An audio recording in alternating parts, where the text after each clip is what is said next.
Shalom. Hari ini kita akan renungkan kitab 2 Samuel pasal 17, teksnya ayat 15 sampai 29.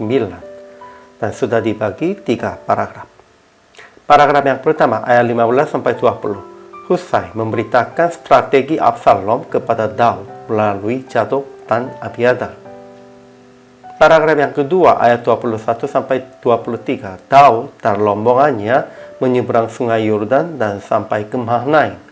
Sedangkan Ahitofel kembali ke rumahnya dan bunuh diri. Paragraf yang ketiga ayat 24 sampai 29. Absalom mengangkat Amasa sebagai panglimanya dan mengejar Daud.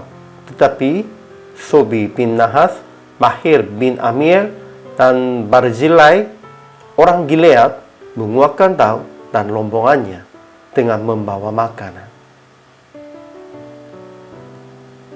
Kesimpulan hari ini, setelah keluar dari Absalom, Husai ingin memberitakan strategi Absalom kepada Daud melalui Zadok dan Abiathar.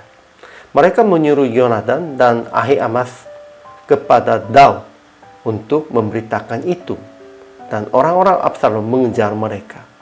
Tetapi seorang perempuan di Bahurim menyembunyikan mereka. Akhirnya mereka memberitakan kepada Daud dan rombongannya akan menyeberang sungai Yordan dan sampai ke Mahanaim.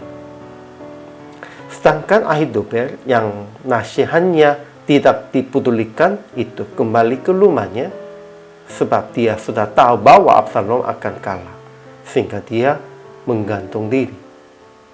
Namun Absalom mengangkat Amasa sebagai panglimanya dan mengejar Daud sampai tanah Gileadnya.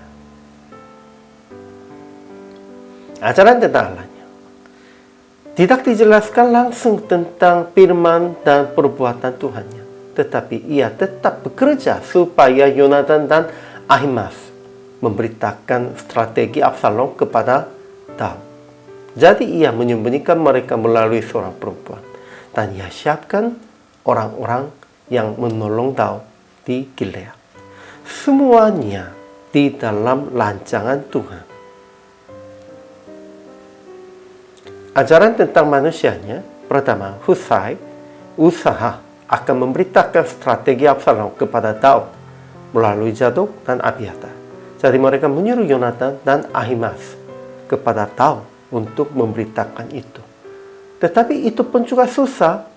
Namun di dalam pertolongan Tuhan mereka bisa sampaikan berita ini. Kedua, Ahitofel yang melihat nasihatnya tidak dipedulikan itu kembali ke rumahnya sebab dia sudah tahu bahwa Absalom akan kalah, sehingga dia menggantung diri. Ketiga, Absalom yang menerima nasihat Husai menyeberangi sungai Yordan dengan seluruh orang Israel yang menyertainya, itu untuk berperang dengan Daud. Keempat, Sobi bin Nahas, Makir bin Amir, dan Barzillai orang Gilead menguatkan Daud dan rombongannya dengan membawa makanan secukupnya untuk mereka. Siapapun tidak menolong mereka, tetapi pada waktu itu Tuhan siapkan mereka supaya menolong Daud dan rombongannya. Kemudian aplikasi hari ini. Pertama, usaha akan memberitakan berita dan firman kepada mereka yang sedang dalam kesulitan. Sekalipun menghadap tantangan dan kesusahan, kita harus usahakan itu. Kedua, tetap menolong dan menyertai dengan orang-orang yang Tuhan memilih dan menyertai.